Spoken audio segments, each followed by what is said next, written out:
अगर अपन बात करें कि ऋषिकेश मुखर्जी साहब ने एक बार ये कहा था कि अमिताभ के अभिनय का अभी तक 10% हिस्सा ही बाहर आया है।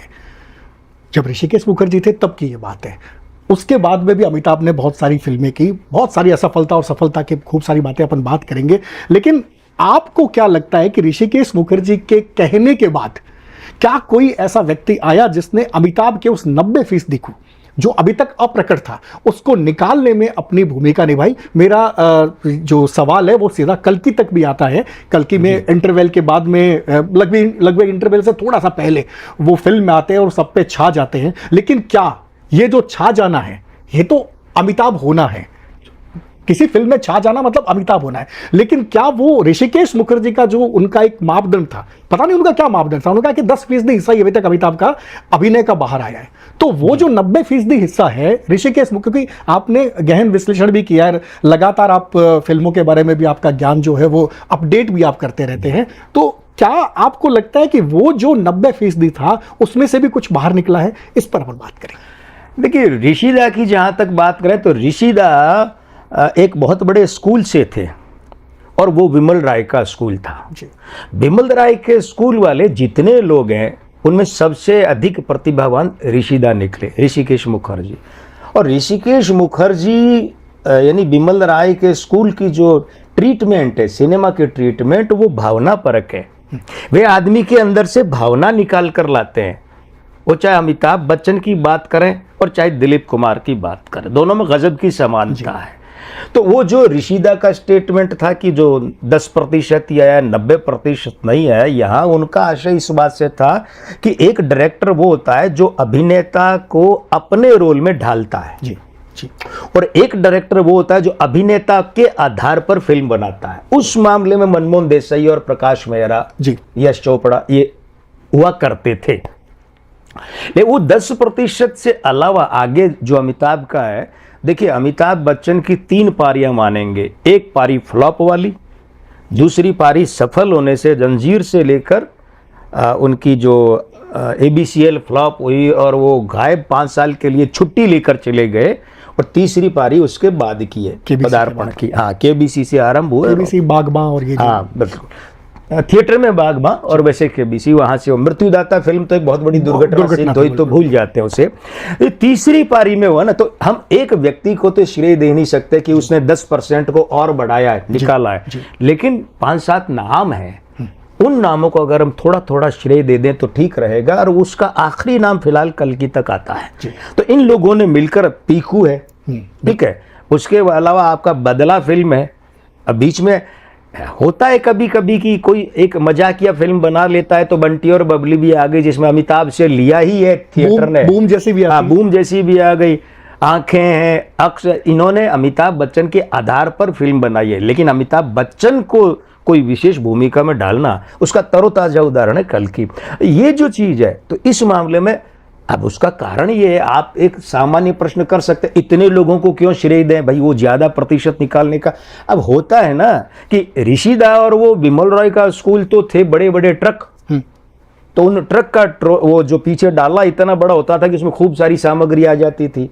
अब ये सब छोटे छोटे से वो मालवाहक जो गाड़ियां हैं वो हैं, तो 10 गाड़ियां मिलकर भी उस एक ट्रक के बराबर नहीं हो सकती।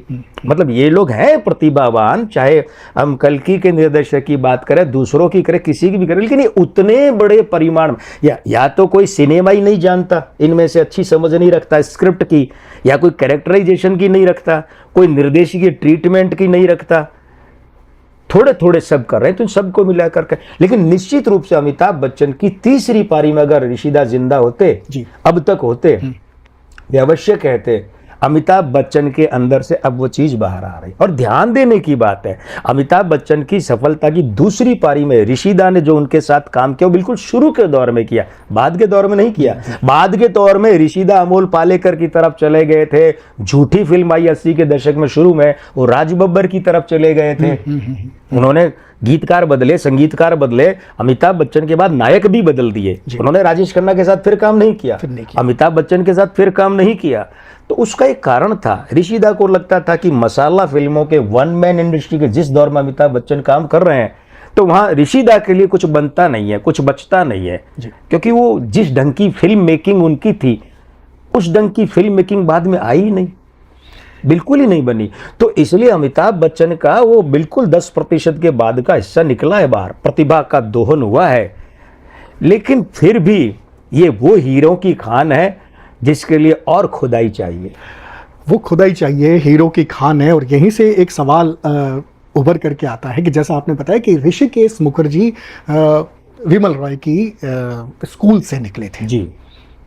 एक बहुत बड़ा सवाल उभर करके आता है कि अमिताभ बच्चन कौन से स्कूल से निकले, अभिनय की कौन सी पाठशाला से निकले। बहुत सारे उन पे आते हैं कि आप पर इसका रहा, मैं किसी का नाम नहीं लेना चाहता क्योंकि ये जवाब आपको देना है। मेरा सीधा सवाल है कि अमिताभ बच्चन अभिनय की कौन सी पाठशाला के स्टूडेंट हैं, और मैं स्टूडेंट कह रहा हूं। जी देखिए, पहली बात तो है कि अमिताभ बच्चन एक ऐसे स्टूडेंट हैं जिन पर किसी भी स्कूल की छाप नहीं लग सकती जी। उसका एक सबसे बड़ा कारण है, अमिताभ बच्चन ने एक नज़र फिल्म के वक्त में, और ध्यान देने की बात है, जया बच्चन के यानी कि जया भादुड़ी तब के उनके करियर में एकमात्र फिल्म है जिसमें उन्होंने तवायफ की भूमिका की, और वो अमिताभ बच्चन के करियर को सहारा देने के लिए। ठीक है, एक नज़र फिल्म और उसके आसपास में दो अनजाने की बात कर रहे हैं, तो दो फिल्में और यहाँ याद आ रही है, रास्ते का पत्थर और एक फिल्म का नाम मैं भूल रहा हूँ। तो ये 4 फिल्में ऐसी थी जिन फिल्मों में लगा कि अमिताभ बच्चन पर कहीं न कहीं एक कलात्मक फिल्मों की छाप है। चाहे वो हम बासु भट्टाचार्य का, हालांकि उनके साथ काम नहीं किया, लेकिन उस तरीके बासु चटर्जी की बात कर लें, ऋषिदा के साथ तो काम उन्होंने बाद में किया, आनंद से ऋषिदा के साथ आए। तो वो जो स्कूल था, उस स्कूल को हम स्कूल ही नहीं कह सकते क्योंकि वो तो ऐसे था कि जैसे पर्सनल ट्यूशन वाली बात हो गई। ठीक है, उसके बाद ऋषिदा के साथ है तो ऋषिदा के स्कूल के भी विद्यार्थी नहीं बन सके। आलाप फिल्म को अगर हम देखें तो वहां ऋषिदा हावी नहीं, अमिताभ बच्चन हावी है, क्योंकि अमिताभ बच्चन की वो जो हेयर स्टाइल है आलाप फिल्म में, वो उनके कैरेक्टर के साथ मैच ही नहीं करती। अब ये कहीं किसी शास्त्र में नहीं लिखा हुआ है कि ऐसे बालों वाला कोई बंदा है वो संवेदनशील साहित्यकार या गायक नहीं बन सकता, ऐसा नहीं है। लेकिन क्या होता है कि देखने वाले के यहाँ दिमाग में एक चीज क्लिक करती है कि ये आदमी ये काम करता है तो संभवतः इसका ये गेटअप होना चाहिए। वहां ऋषिदा पर अमिताभ बच्चन हावी हो गए थे कहीं न कहीं, हालांकि बहुत बड़े स्टार नहीं बने थे, लेकिन मगर आनंद की अगर बात करें और नमक हराम की बात करें तो ये मानना पड़ेगा कि अमिताभ बच्चन पर प्रारंभिक दौर में अगर किसी की छाप रही मानी जाए तो वो ऋषिदा थे। और मैं समझता हूं कि अमिताभ बच्चन के जीवन की, पूरे जीवन की सबसे बड़ी पहली धरोहर यही है कि ऋषिदा से उन्होंने बहुत सीखा। अब दूसरी बात, स्कूलिज्म की बात करें तो दूसरा स्कूलिज्म जैसा ऐसा कुछ रहा नहीं। हालांकि ये बात ठीक है कि उन्होंने एंग्री यंग मैन की जो टोन पकड़ी, वो टोन पकड़ी प्रकाश मेहरा के यहाँ से। प्रकाश मेहरा भी उसे बरकरार नहीं रख पाए। जंजीर वाली टोन बाद में अमिताभ बच्चन की कहीं नहीं दिखती है। प्रकाश मेहरा वो फिर वहां से उठाकर अडॉप्ट करके ले जाते हैं, दीवार में यश चोपड़ा ले जाते हैं, शक्ति में वो रमेश सिप्पी ले जाते हैं, वो अलग अलग लोग ले जाते हैं। दीवार में अमिताभ बच्चन की टोन जंजीर से ज्यादा खतरनाक है, जबकि यश चोपड़ा को क्रेडिट ही नहीं जाता कि आपने एंग्री यंग मैन बनाया।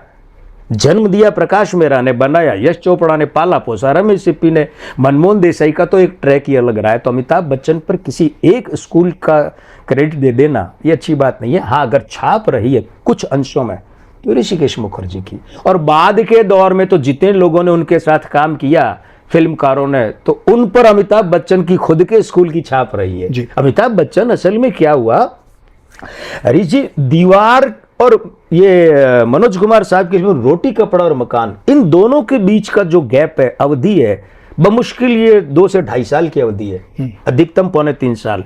74 की दीवार है और 76 के आसपास की रोटी कपड़ा और मकान है। ये जो बीच का अंतर है ना, बहुत गौर करेंगे आप तो आपको लगेगा कि मात्र एक फिल्म से अमिताभ बच्चन पर मनोज कुमार की छाप आ गई। और ये मनोज कुमार की छाप आपको कहां कहां दिखती है? ये आपको वहां दिखती है कि जब प्रकाश मेहरा की एक्शन फिल्मों में या मनमोहन देसाई की जो एक फिक्स ट्रैक की फिल्म है, इन फिल्मों के बीच बीच में काफी ऐसे सीन रहे जब अमिताभ बच्चन लगता है अपने अंदर वाले से बोल रहे हैं। और ये चीज मनोज कुमार से अमिताभ बच्चन खुद भी एक बार जिक्र कर चुके हैं कि मैंने पंडित जी से इस चीज को लिया। तो यहां ये जो समय था, इस समय अमिताभ बच्चन का एक रूपांतरण हुआ। रोटी कपड़ा और मकान के बाद अमिताभ बच्चन खुद एक स्कूल बन गए कि उनके हिसाब से उनसे बाद के फिल्मकारों ने सीखा तो स्कूलिज्म तो